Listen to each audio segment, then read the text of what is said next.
and welcome to the Butler Collegian Newscast. I'm Catalina Gallegos. And I'm Nicki Clark. The Butler in Asia program is offering a new destination for the summer of 2020. Tokyo, Japan will be replacing Beijing, China, which is one of the locations that was offered last summer. Tokyo will offer internships for advertising, business development, and information technology, among other subjects. Students who apply for an internship will be interviewed in order to place them with a company that best fits their career goals. Each internship will start with a 1-week-long travel experience with Butler before the full-time internship begins. Students interested in the program can apply until December 4th, 2019. Plum Market will finally be opening its doors this Friday. Formerly known around campus as C Club, many students are excited that the extra dining option will return to campus. Butler University filed a lawsuit against Metro Diner restaurant chain over a sudden March 4th closing.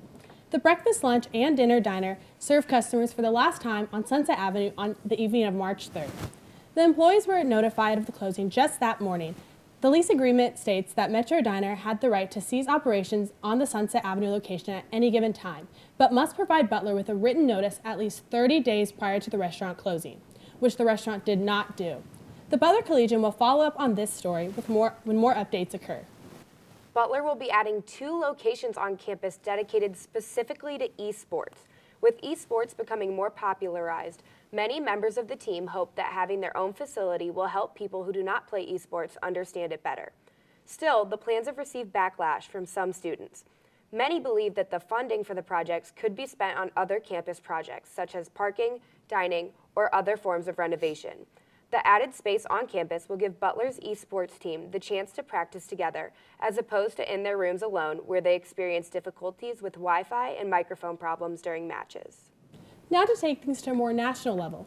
According to the Center for Disease Control, as of November 5th, 39 people have died across 24 states and the District of Columbia as a result of e-cigarette use. Over half of these patients are under the age of 25. Senior Health Sciences major Sarah Knight and Director of Undergraduate Health Sciences Program Amy Peak surveyed over 1,000 college students across the country about their experience with juuling.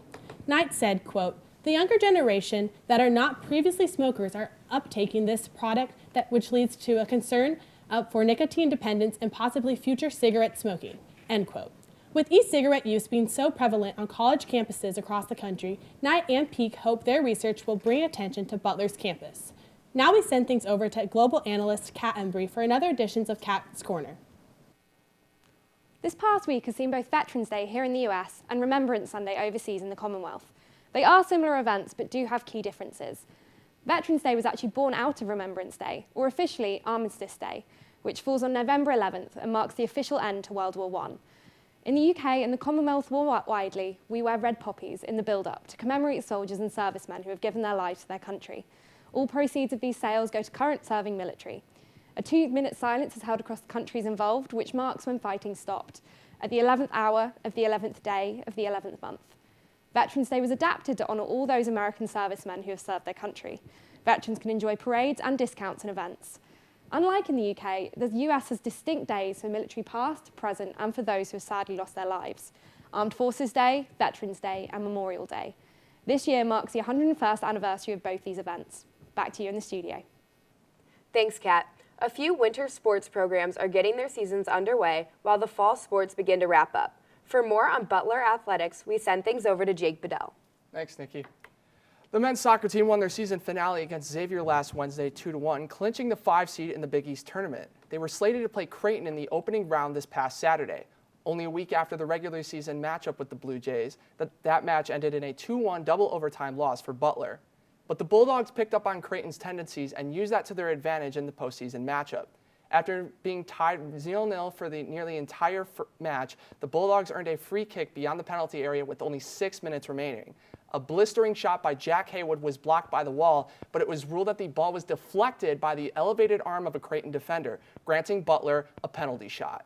Wilmer Cabrera Jr. lined up to take the penalty kick to potentially win the game, and he easily slotted the ball into the far right side of the net as the Creighton keeper guessed left.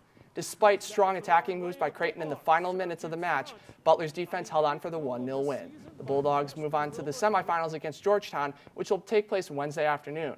The Hoyas are the top seed in the tournament. Should Butler win, it will be their first appearance in the Big East Final since their 2016 tournament championship. The women's basketball team got their season underway against Wagner Saturday afternoon. They didn't waste any time getting ahead in the matchup. The Bulldogs outscored the Seahawks 27-9 in the first quarter. Kristen Spolier scored 8 of her team-leading 17 points in the opening frame. Going into the half, Butler doubled the score of Wagner with the lead 40-20. The second half was much of the same. With the team shooting 41% from the field, coupled with 29 forced turnovers, Butler went on to win 74-58. They have a pair of home matches against Detroit Mercy and Eastern Kentucky over the next week. The men had a pair of games on the court last week with IUPUI in New Orleans. The Bulldogs had a wild season opener against the Jaguars, with the Bulldogs being short 5 players headed into the match. Earlier in the game, they also lost Kamar Baldwin to a rib injury, and Campbell Donovan went down and would later be diagnosed with a torn ACL. Despite these absences, several players stepped up for Butler. Sean McDermott didn't miss a shot until the 10:35 mark in the second half. He led the Bulldogs with 26 points. Bryce Enzi recorded a double-double, scoring 11 and snagging 11 rebounds. Caleb Battle notched 11 points of his own in his debut. Overall, it was a team effort on both sides of the ball that led Butler to the 80-47 win. The offense kept rolling in Saturday's matchup against the Privateers. Butler led 45-29 going into the half thanks to some strong play defensively, which limited New Orleans' three-point chances. Baldwin and Jordan Tucker made their returns to the lineup, with Tucker going 4 from 8 from deep. Enzi and Aaron Thompson put up some nice numbers, which each of them recording a double-double. The team as a whole shot 48% from the field and grabbed 38 boards, which paved the way for the 79-53 win. The Bulldogs are taking on Minnesota Tuesday night. One feature that this team has displayed so far this season, which could carry their success throughout the rest of the year, has been roster depth. Chelsea Groves is here to talk about some players who have stood out in this week's edition of the Collegiate Basketball Breakdown. Thanks, Jake. It's basketball season. I'll be talking Butler basketball every week from here on out.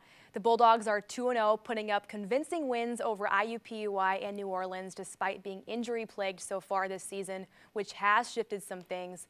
But after watching a few games, there are definitely players to watch out for when it comes to making an impact on both ends of the floor this season.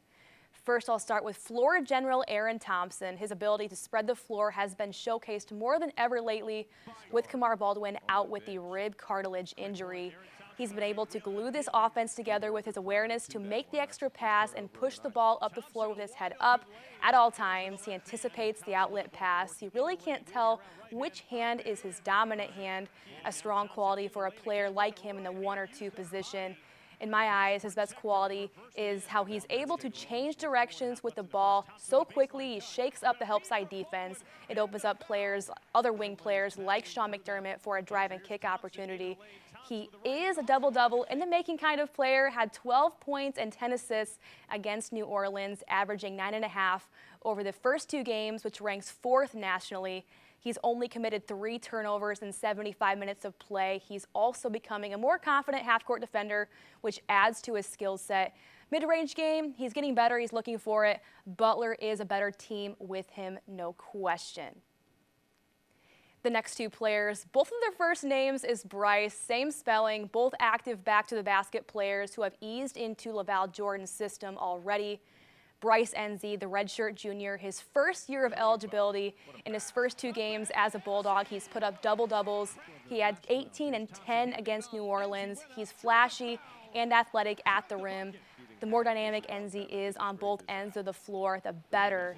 He provides a comfort for other players on the court. His quality to me, his best quality to me, is when he gets the ball on the block or deep in the paint. He always faces the basket and also is aware of the inside-out opportunity. He's a smart passer, can finish off balance and through contact. He's a player who can meet the ball and come to it wherever it is. He looks for Thompson after a missed shot, intentional rebounder. He has been nothing but a plus for Butler.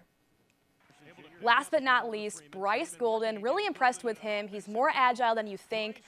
I remember him diving on the floor for a loose ball against IUPUI. Butler ended up scoring on that possession. In his first career start, he had a career-high 17 points, 8 rebounds, and 4 assists. Just a clear-cut work ethic. He finds cutters well, especially McDermott moving without the ball. He also expects the dump down from a guard, uses the pick-and-roll action really well. Enzi and Golden definitely complement one another when on the court together. And there you have it, Chelsea's Collegian Basketball Breakdown. Catalina and Nicki, back to you. That's all for this week's Butler Collegian Newscast. To stay up to date with all things news on Butler's campus, visit us at thebutlercollegian.com or on Twitter at Butler Collegian.